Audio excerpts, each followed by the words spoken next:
শুরুতেই যে খবরে নজর রাখবো আমরা, এসএসসি ভবন অভিযানে ধুন্ধুমার কাণ্ড। যে ছবি দেখতে পাচ্ছেন এটা করুণাময়ের ছবি। বাম ছাত্র সংগঠনের এসএসসি ভবন অভিযানকে কেন্দ্র করে পুলিশের সঙ্গে ধস্তাধস্তির তুলকালাম।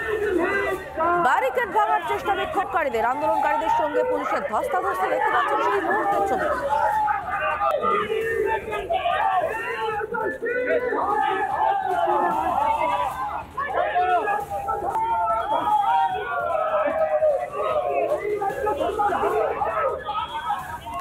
আমাদের সঙ্গে রয়েছেন আমাদের প্রতিনিধি আনন্দমোহন, সরাসরি চলে যাবো তার কাছে। এখন ঠিক কি পরিস্থিতি?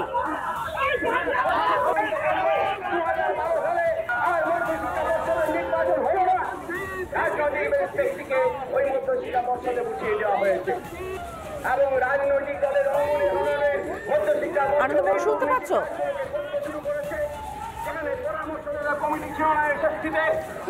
দেখে একেবারে তোমার বলে দেবো যে এই মুহূর্তে যে সেটা হলো যে শিক্ষক সমিতি, পশ্চিমবঙ্গ নিখিলবঙ্গ শিক্ষক সমিতি, তারা কিন্তু এই যে এসএসসির যে প্যানেল বাদ হয়েছে সেই ক্ষেত্রে যোগ্যরা চাকরি পাক, যারা অযোগ্য তারা বিদায় যাক, সেই হিন্টস নিয়ে কিন্তু তুলে ধরছে তোমাদের কাছে। যে ইতিমধ্যেই আন্দোলন করতে গিয়ে করুণাময়ের কাছে যারা নিখিলবঙ্গ শিক্ষক সমিতির যারা কর্মীরা ছিলেন তারা কিন্তু বেশ কয়েকজন আহত হয়েছেন এবং সেই ছবি তুমি দেখতে পাচ্ছ। তাদেরকে বিধাননগর পুলিশ ট্রেনে হিজড়ে ইতিমধ্যে কিন্তু নিয়ে গেছে এখান থেকে। এর বেশ কয়েকজন আন্দোলনকারী আহত হয়েছে এমনটাই কিন্তু আমরা জানতে পারছি এবং এখনো কিন্তু বেশ কিছু যারা আন্দোলনকারী তারা কিন্তু এখানের কিন্তু ধর্নায় বসে তারা কিন্তু আন্দোলন চালিয়ে যাচ্ছেন।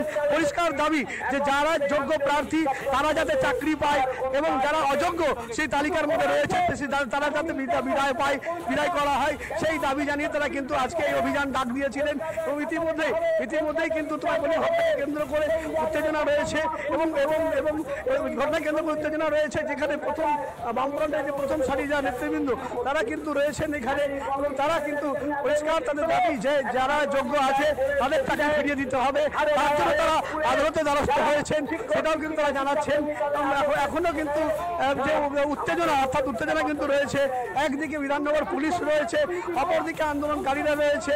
করুণাময় যে স্পোর্টস একাডেমি রয়েছে ঠিক সেখানে তারা কিন্তু বিক্ষোভ চালাচ্ছেন এবং এখান থেকে আন্দোলন করে তারা কিন্তু যখন যাচ্ছিলেন সেই সময় কিন্তু বিক্ষোভের মুখে পড়েন তারা। এবং সেই ছবিটা আমরা দেখতে পাচ্ছি, আন্দোলনকারী যারা ছিলেন তারা কিন্তু আটকানো হয় পুলিশের পক্ষ থেকে এবং সেই জন্য তারা কিন্তু এখনো এখানে বেশ কিছুজনকে গ্রেপ্তার করা হলে বা আটক করা হলেও বাকি যারা আন্দোলনকারী রয়েছেন তারা কিন্তু আন্দোলন চালিয়ে যাচ্ছেন।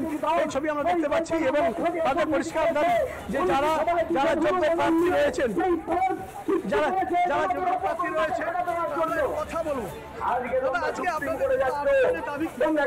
আন্দোলনের দাবি হচ্ছে হাইকোর্টের নির্দেশে 25,700 বেশি শিক্ষাকর্মীদের চাকরি গেছে।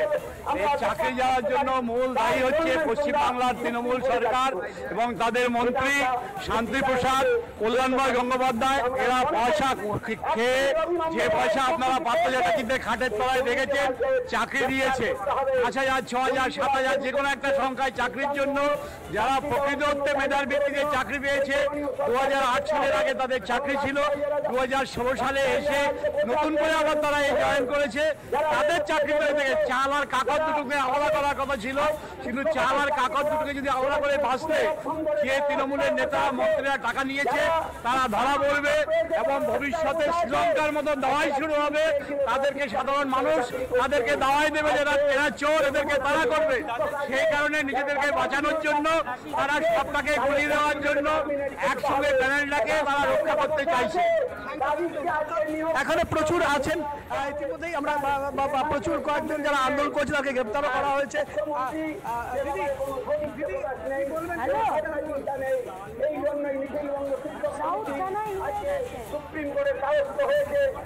এখনো আন্দোলন চালিয়ে যাচ্ছেন এখানে যারা বামপন্থী কর্মী রয়েছে।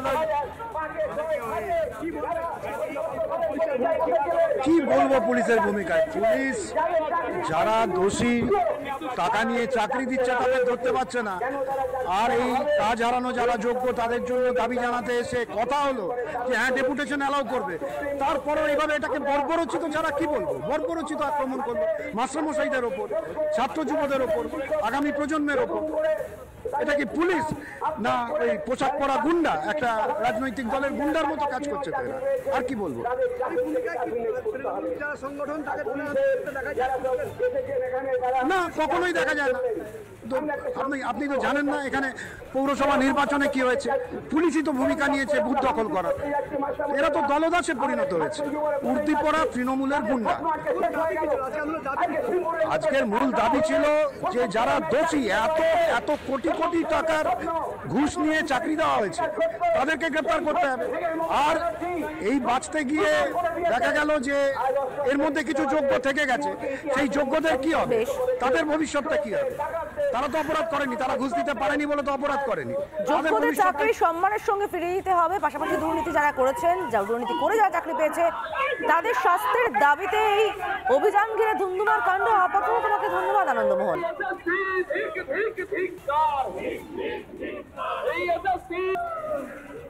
রাজ্য সরকার এবং স্কুল সার্ভিস কমিশনের তাদের অপকর্মের ফল ভুগতে হচ্ছে এ রাজ্যের সমস্ত যৌবন।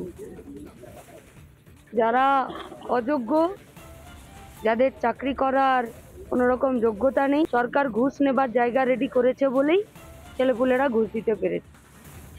তাদের শাস্তি হোক, তাদের চাকরি যাক, কারণ যোগ্যরা চাকরি না পেয়ে রাস্তায় বছরের পর বছর বসে আছে। কিন্তু যারা যোগ্য, যারা চাকরি পেল, তাদের কি হবে? আমাদের পরিষ্কার কথা এবং দাবি, যারা যোগ্য সসম্মানে তাদের চাকরি ফেরাতে হবে দ্রুত, এবং কোর্ট, সরকার এবং স্কুল সার্ভিস কমিশন তাদেরকে এই দায় নিতে হবে।